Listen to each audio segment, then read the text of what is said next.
Yo, what up guys, I'm Sammy and welcome back to the Soul Drop, and today we're going to be talking about the most comfortable hoop shoes that you can get right now. So as far as comfort goes, it is very subjective, you know what I mean? Like there's people that think Vans are comfortable. They're like, oh, I wear Vans, they're super duper comfortable. I'm like, how? But again, that's fine. Comfort again is very subjective.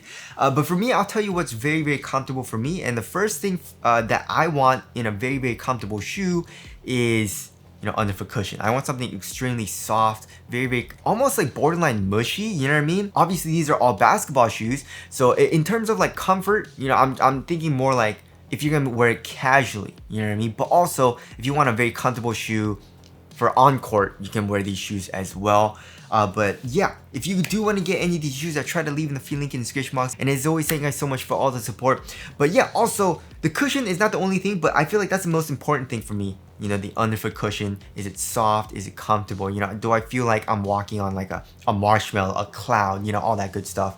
But also another thing that I want, it depends though, you know what I mean? Because sometimes I want something very well padded, I feel like the overall material needs to conform to my foot very well, but is the material very well padded? But also another like opposite of that, you know what I mean? And a polar opposite of that is something very minimal, you know what I mean? Something that feels extremely minimal, conforms to my foot very well, is still really comfortable for me if I want that type of feel, So yeah, I'll try to tell you what each shoe has. But yeah, let's get it started right off with the Wade 808.5 Ultra. And the 808.5 Ultra is so freaking soft for the underfoot cushion. So it is using a full-length Super Boom drop-in midsole, and the Super Boom, they need to use Super Boom a little bit more in my personal opinion because it's just so soft, especially comparing it to regular Boom as well, which is kind of crazy because regular Boom is still really soft, but then the Super Boom takes it to a whole nother level.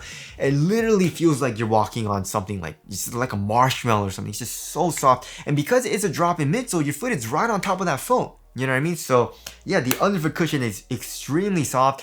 As far as the upper goes, I wouldn't say it's like the most comfortable material, as far as like it's not very well padded, it's not super cozy, but it's really thin, so, and also conforms to your foot very well. I do like that like mesh material that they're using, but the main thing about that shoe is the cushion for me, which I really like, right? So there's that. Next we got the Freak 7. So the Freak 7 also is extremely comfortable. It is using full length Cushionline 3.0 foam, and it's freaking like extremely soft, right? It's a really thick midsole as well. You have a crazy amount of compression. It's not the softest for the underfoot feel. Once you break it in, it does get soft, but I am regular weight, but I feel like if you're a little bit heavier, you're gonna feel the underfoot feel like the underfoot cushion a little bit more than me. It's still kind of soft, but definitely not as soft as the 808.5 Ultra. But I do love the midsole kind of like compression in the heel. Also, the upper does feel pretty dang cozy. The overall textile material that they're using isn't the softest, but again, once you break it in, it does get soft. And the overall padding for the tongue and ankle area does feel kind of cozy as well. So the Freak 7, still pretty dang nice, and I also really like the price. It's only 115 bucks, right? Next, we got the Nike Book 1. So the thing about that shoe is the cushion isn't the greatest for the underfoot, but I love the upper, right? So the zoom unit in the heel actually does feel nice. It has a little bit of compression, a little bit of like a bouncy feel. So that feels kind of nice, but then the forefoot is a little bit more dead. It's not super soft because the core feels pretty nice, right? It is using Cushionline 3.0, but it's not the most comfortable cushioning setup, I guess, besides in the heel a little bit. But the upper is so freaking soft. It's just so well padded that the tongue has a nice bit of padding, and also in the ankle area it's just super duper comfortable. So if you are into more like a very cozy feeling upper, than the Book 1, I would say is probably one of the best options on this list. So yeah, there is the Book 1. Next we got the Curry Series 7. So I really like the Curry Series 7 in terms of like, if I want something extremely lightweight and minimal. It almost feels like a running shoe. It has that really minimal feel, and also lightweight feel, because that shoe is one of the lightest hoop shoes that you can get right now. You know what I mean? It's only like 9.4 ounces or something like that. So it's extremely lightweight. So if you like that type of comfort, then the Curry Series 7 also is really nice. The upper is just so thin, so minimal, very well ventilated as well if you like that. Definitely not the best for quality, but it's just really thin, right? Also, the underfoot cushion is really soft, It's definitely not as soft as any of the other shoes on this list though, so far, like the 808.5 Ultra, the Freak 7. I guess it's a little bit softer than the Book 1 in terms of like underfoot feel in the forefoot, but yeah, it's not like super duper soft, but it's way softer than all the other flows ever.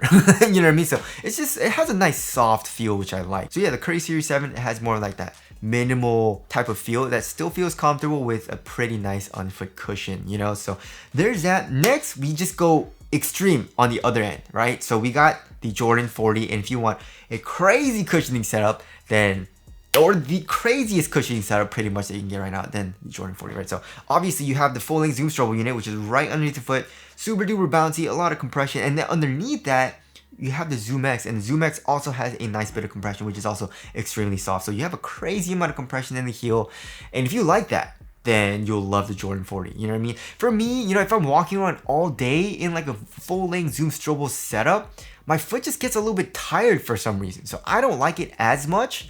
But again, if you're walking around for like an hour or two, it's fine. But if you're like walking around outside in like at like the mall, or I don't know, like you're going to an amusement park or something, you're going to Six Flags, you're gonna be walking around for like 6 hours, Disneyland, you know, then in my opinion, probably not the best option, but still underfoot cushion straight up is super duper comfortable, right? Also, the upper, the quality of the upper, the material is just so nice and buttery smooth. And once you break it in, it also doesn't take too long to break in. It also gets extremely soft and comfortable. One thing that kind of sucks though is that it doesn't have that much padding though. I wish they would have added a little bit more padding for like the tongue. I guess it's good so that it doesn't feel too bulky, but if you're gonna go with like a thicker leather type of material, then just give us like a really cozy, well padded tongue, in my personal opinion, you know. But either way, still extremely comfortable. So there's that. Next, of course, we got the Zion 4. Again, if you want a crazy cushioning setup, crazy underfoot feel, Zion 4. Again, you have the drop-in midsole. It's Cushioning 3.0 drop-in midsole. It's really, really thin, but it mutes the Zoom strobo unit a little bit more than like an insole, like in the Jordan 40, which I do like. You know what I mean? So it's a little bit easier to walk around in a little bit longer, in my personal opinion, because of that drop-in midsole, but you still get a crazy amount of compression, crazy amount of bounce, and also a little bit better core feel than the Jordan 40, if you like that. You know what I mean? As far as the upper goes, the upper sucks, and also the fit sucks because it's just so tight and pretty dang narrow. So that's why it's not as comfortable for the upper, but for the cushion, it's really, really nice, right? Next, of course, we got the Dawn Issue 7. Also, the Dawn Issue 7 is surprisingly extremely comfortable. The cushion, as far as the underfoot feel, isn't the softest though. You know what I mean? Once you break it in, it does get pretty soft. It's definitely really plush, you know, very plush and soft, but comparing to all the other shoes on this list, I wouldn't say it's like the softest, you know, but still comfortable. You still have a nice bit of compression in the heel as well, you know, so that feels comfortable. It's using Light Strike Pro, but also the upper is really, really nice. It has a kind of like a thicker, cozier feel, even though it's like a textile, you know what I mean? But it's like thicker and very, very comfortable, which feels very nice, right? And once you break it in, it gets really soft, conforms to your foot very well. So the Anti-Shockwave 7 is still a very, very nice option, right? Next, of course, we got the Joker 1 and the Joker 1 GT. I love this shoe purely for the underfoot feel, and it's using full-length quick CQ-Tech foam for the Joker 1, but for the Joker 1 GT, it's using CQT Extreme, right?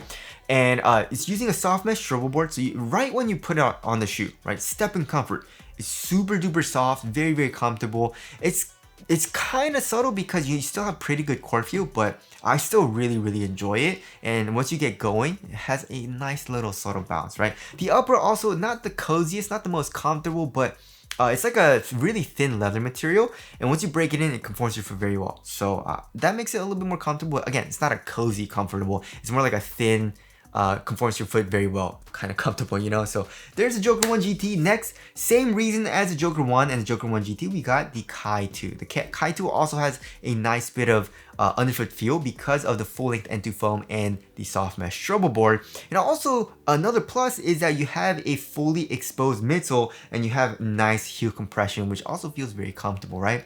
The upper also, again, it's not the most comfortable. It's not super well padded. Oh, that's kind of one thing that kind of sucks because the Kai 1 was really nice for the padding for the upper. You have a very nicely padded tongue as well as the ankle area with the Achilles pads. The Kai 2 doesn't have that. You know, it's definitely not as well padded. Also was a little bit disappointed that they didn't have the Achilles pads. So that kind of sucks, but the underfoot feel for the Kai 2 is still really nice. And again, same thing pretty much with the AR2. You know, the Regor AR2, which is Austin Reeves' shoe. It has a really nice soft underfoot feel for the cushion. You know, it's using full-length Showtime foam with the soft mesh strobo board. So that feels extremely nice. You have a little bit of heel compression as well. because of, and the actual midsole is slightly exposed, right? The upper is really thin though. Once you break it in, it has a really thin, minimal feel, which if you like that, then yeah, it's a very comfortable upper, but it's not cozy really at all, So there's the AR2, and last but not least, we got the Anti-Shockwave 7. So again, the upper really, really thin, very minimal, conforms to your foot very well, right? But not super cozy. But the cushion is crazy soft. It's using A-Shock Pro Foam.